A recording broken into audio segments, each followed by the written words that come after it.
आज का सवाल जियोलॉजी का एक कोर आइडिया पूछ रहा है। हमें बताना है कि मिनरल्स नेचर में किस किस फॉर्म में मिलते हैं और फिर हर फॉर्म को डिटेल में एक्सप्लेन करना है। Let's use a simple diagram to make the relationship easier to see. सबसे पहले मोड ऑफ अकरेंस का सिंपल मीनिंग पकड़ते हैं। इसका मतलब होता है मिनरल रॉक के अंदर किस तरह से प्रेजेंट है, किस शेप में और किस जियोलॉजिकल प्रोसेस से बना। एक यूजफुल वे है मोड्स को ग्रुप्स में सोचना। कुछ डिपॉजिट्स इग्नियस और मेटामॉर्फिक प्रोसेसेस से बनते हैं और कुछ सेडिमेंट्री प्रोसेसेस से। ये ग्रुपिंग इसलिए हेल्पफुल है क्योंकि फॉर्मेशन प्रोसेस ही डिपॉजिट का शेप और डिस्ट्रीब्यूशन डिसाइड करता है। पहला इंपॉर्टेंट मोड है वेन्स और लोड्स। सोचो हॉट फ्लूइड क्रैक्स के थ्रू मूव करता है और जैसे जैसे टेम्परेचर और प्रेशर चेंज होता है मिनरल्स क्रैक के अंदर डिपॉजिट हो जाते हैं। इसलिए ये deposits narrow but high grade हो सकते हैं। यहाँ एक कॉमन पॉइंट याद रखो, वेन यूजुअली एक सिंगल फिशर फिल होता है और लोड का आइडिया थोड़ा ब्रॉडर होता है, एक मिनरलाइज्ड जोन जिसमें मल्टीपल वेन्स और इम्प्रेग्नेशंस भी हो सकते हैं। एग्जाम्पल्स में गोल्ड, सिल्वर, कॉपर, लीड और जिंक जैसे मेटालिक ओर्स आते हैं।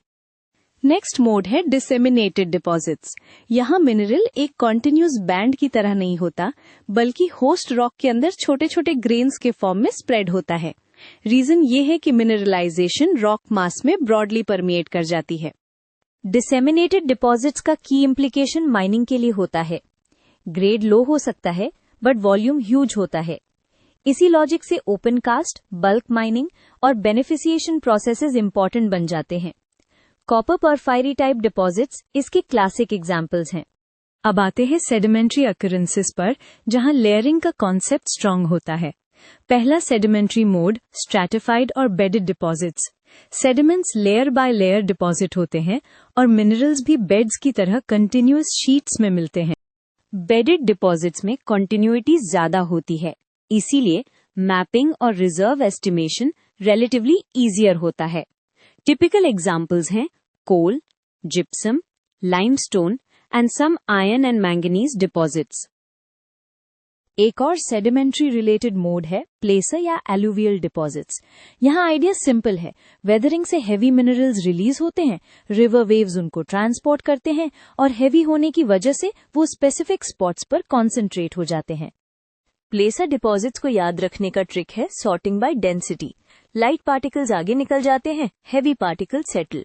इसीलिए गोल्ड, कैसिटराइट, प्लैटिनम और बीच सैंड्स में मोनेजाइट, इल्मेनाइट जैसे मिनरल्स मिलते हैं। अब रेजिडुअल डिपॉजिट्स जब बनते हैं जब रॉक वेदर होता है। कुछ मटेरियल्स डिसॉल्व हो जाते हैं और कुछ इनसॉल्युबल कंपोनेंट्स वहीं पर अक्यूमुलेट हो जाते हैं। मतलब ट्रांसपोर्ट कम होता है, कॉन्सेंट्रेशन मोस्टली इन सिटू होती है।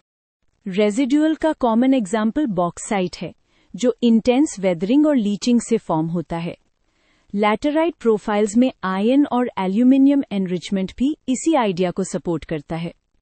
इवेपोराइट डिपॉजिट्स भी इम्पॉर्टेंट है।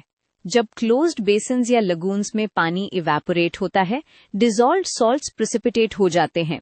यहाँ केमिस्ट्री ड्राइवर होती है। Evaporation increases concentration until minerals crystallise.